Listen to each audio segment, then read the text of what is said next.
Look, our quest for the truth continues. As you know, this is one of the most solemn and sacred moments we face in the country. When a president abuses the power of the office, when he threatens the rule of law, it is our job as senators to get at the truth. Just the facts, ma'am, as Joe Friday has said. And we're focusing on getting the truth. The way to get the truth? Have witnesses, have documents that were very contemporaneous to the charges against the president. And we continue to do that, and the American people continue to be overwhelmingly on our side. Every day, the poll numbers, which were high to begin with, go up further, that even a majority of Republicans believe there ought to be witnesses and documents. Now, yesterday's argument by the House managers was precise, was dramatic, was emotional. Representative Schiff gave a commanding closing argument at the end of the day. There are lots of constitutional precedents, there are lots of legal and factual arguments to make, but he spoke to the American people's common sense and appealed to the sense of right and wrong. No senator, Democrat or Republican, would deny it had an effect on the chamber. And I look around at the Republican members. A lot of what they're hearing, they don't want to hear. They don't want to hear the true facts because it puts them in such difficult positions. We're seeking light and the truth. And as you see, the truth always prevails, despite a few detours along the way. In any case, they don't like to hear it, but they were at several moments yesterday. The testimony was so compelling that their eyes were focused almost to a person last night on what Adam Schiff had to say. Another moment was when Congressmember Garcia talked about Lieutenant Colonel Vindman.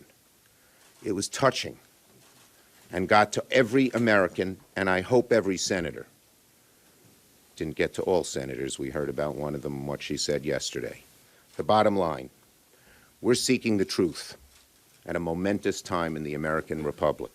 It is on the shoulders of 4 Republican senators to join us in demanding it. We've made the argument forcefully. The American people have made the argument forcefully that they want the truth.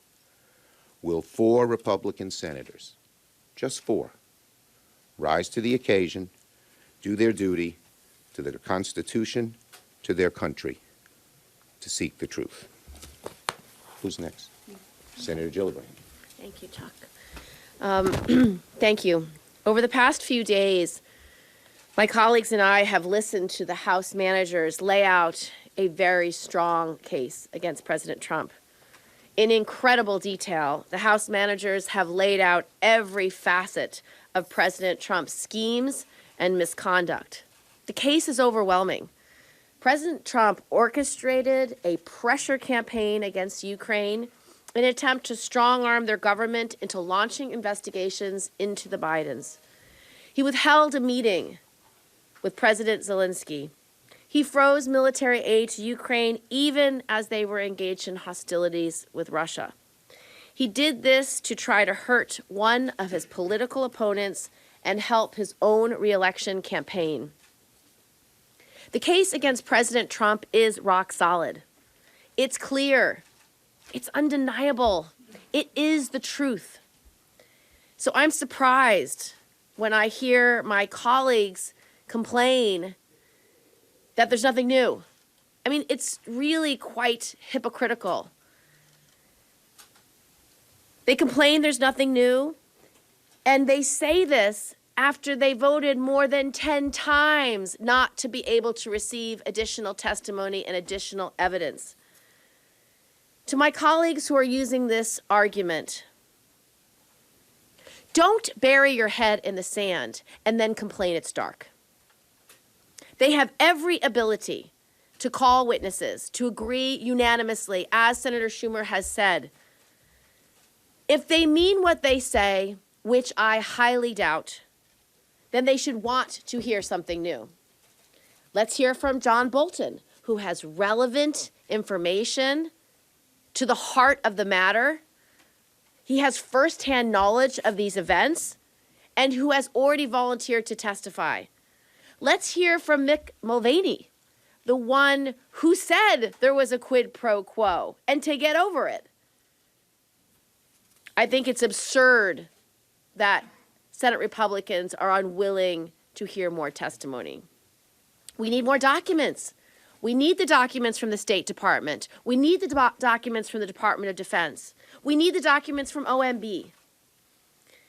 My Republican colleagues will have another chance to do their constitutional duty. After we hear from President Trump's attorneys, they will have another opportunity to vote on witnesses and documents. I urge them to do so. And I urge them to keep this very simple fact in mind. History will remember those who stood up for our values. History will remember who stood up for our Constitution. History will remember who has the independence and righteousness to do the right thing at the right time. This is about light. This is about truth. This is about finding out what happened and doing our constitutional duty. Anything less is a failure. Hi, everyone. George Stephanopoulos here. Thanks for checking out the ABC News YouTube channel. If you'd like to get more videos, show highlights, and watch live event coverage, click on the right over here to subscribe to our channel. And don't forget to download the ABC News app for breaking news alerts. Thanks for watching.